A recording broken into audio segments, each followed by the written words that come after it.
Alright, so today we're going to be learning about random numbers. First we're going to import random. And what that's going to do, it's going to allow us to have access to random numbers. Random numbers can't be generated without having additional functions.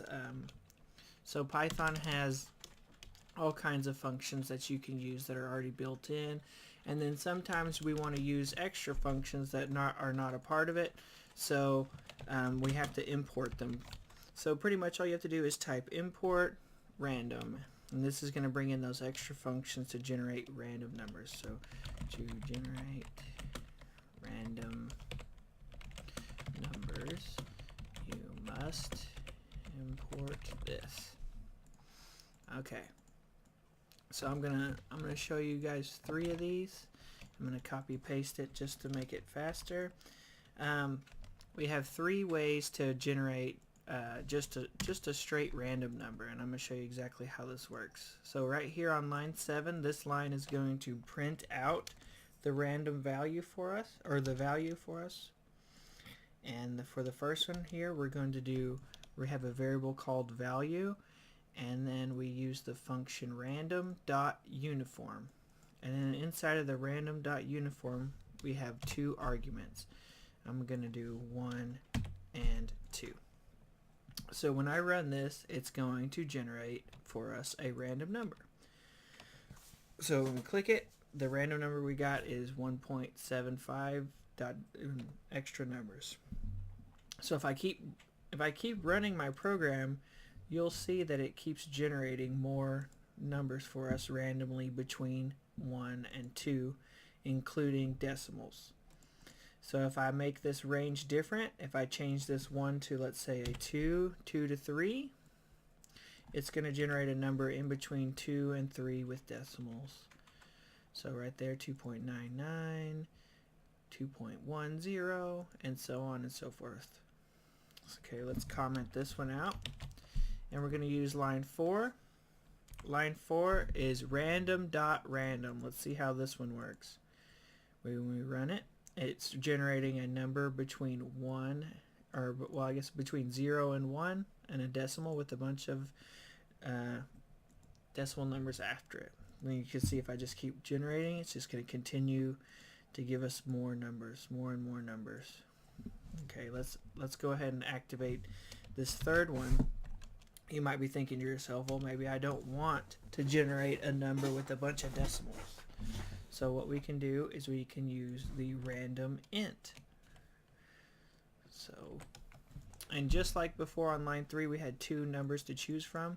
We have the value, so we have this variable value, and then we have random.random int, which is going to generate an integer between these 2 arguments, between 1 and 10.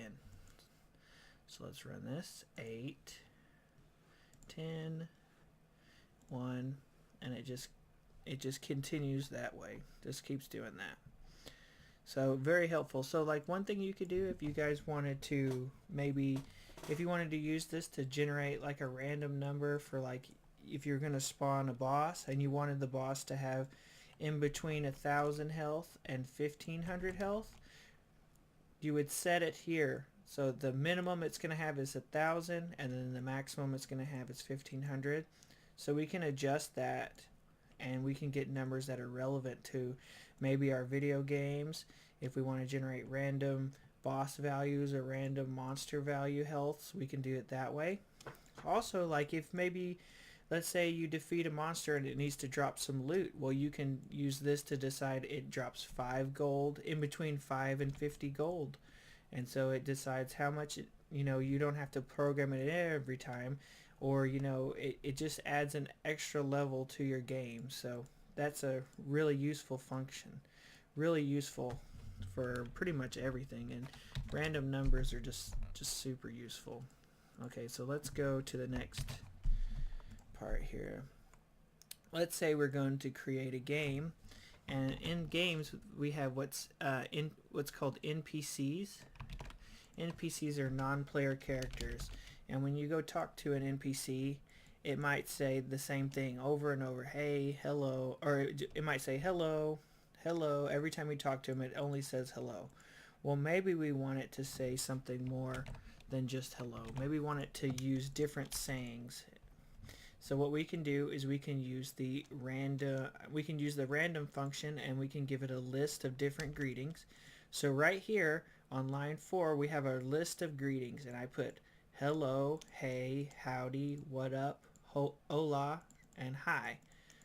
So we're going to take from this list of greetings right here, the ones that we set up here, just like a list, and we're going to choose a random, a random one from it. We're going to store this into the variable greet. As you'll notice on line 8, I have print greet and then comma Ren. So that's my name. And so whenever I run this, it's going to go to the list of greetings, and it's going to choose one of these random greetings. So we use random.choice, and then inside of the choice we put the variable greetings. So when I run this, it says hello Ren, and then if I run it again, it says hi Ren, and if I run it again, howdy Ren, and it's just going to cycle through those at a random. It just randomly choose other ones. So it adds another layer of depth to your game. Really good, really useful. You could also use this with the input function, so the person could input their name, and then it could look a little bit nicer. So let's try this one. So at the top here, it's going to say name, input your name. What is your name? So I have a variable name, and when I run it, it's going to say what is your name, and I'm going to say my name's Tom, and then it's going to say hey Tom, and if I ran it again and I said my name is Tom again, it's going to randomly choose another one, and it's going to say hi Tom. And so pretty useful stuff there. Helpful. Alright, I want you guys to take a look at this. This is called a roulette wheel. What we have on this roulette wheel, it's kind of like a gambling thing for, I'm pretty sure you guys maybe have seen it. What you notice about this gambling wheel, or what this roulette wheel, we have 3 different colors on this wheel. There's 2 greens, and there's 18 reds, and then there's also 18 blacks. And how they play this game is they take a metal ball and they spin this wheel, and then they roll the ball, and it rolls around in a circle, and then it eventually stops and lands on one of these colors. Well, the odds of it landing on a red color is the same odds as if it landed on a black color, just because there's the same number of spaces. The odds of it landing on a green, however, is a lot less than it would be to land on a red or a black. So we can make a program to help us guess, or simulate where the ball would land. And that's going to look something like this. And I'm going to pull this out again so you guys can look at it again. But what we're going to do is I'm going to show you this. So we have 3 colors. We have the red, we have the green, and we have the black. So I've made a list of those 3 colors. And then I'm going to, color select for me is where the ball ends up landing. So we have random.choices, and what that's going to do, it's going to choose randomly from this list of red, green, and black. And that's my colors list. That's this first setting here. And then it has weight. What the weight is how much power we're giving to each one of those colors. And like I said, there are 18 red, there are 18 black, and there are 2 green. So right here, this 18 corresponds to this red, this 2 corresponds to the green, and then the 18 corresponds to the black. This third variable here is how many times we're going to spin the wheel and actually do it. I'm going to set it at 5, and we're going to run this. So it's going to pretend like we actually spun the ball and it landed. So it landed on red, red, black, red, red.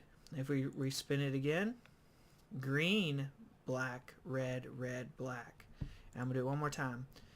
red, black, black, black. So you notice out of those 3 spins, we only got 1 green. That's because we set the weight of the green only at 2. Let's look at what this looks like. Let's, instead of spinning it just 5 times, let's spin it 100 times and see what it looks like.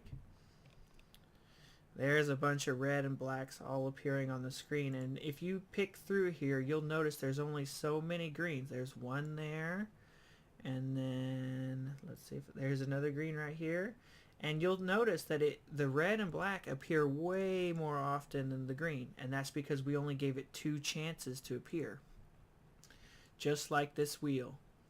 Now if we change the weight of the green, let's change it to 100. So now it is way more likely that it's going to land on a green because it's like there's 100 spaces of green. So let's try it again and see what happens. So now we have green, black, green, green, green, green. Look at all those greens. So you can see how we can adjust these weights, and we can do a lot of stuff with this. So this is good. I'm gonna end this tutorial right here because that was a lot of information to take in. So you guys have a good day.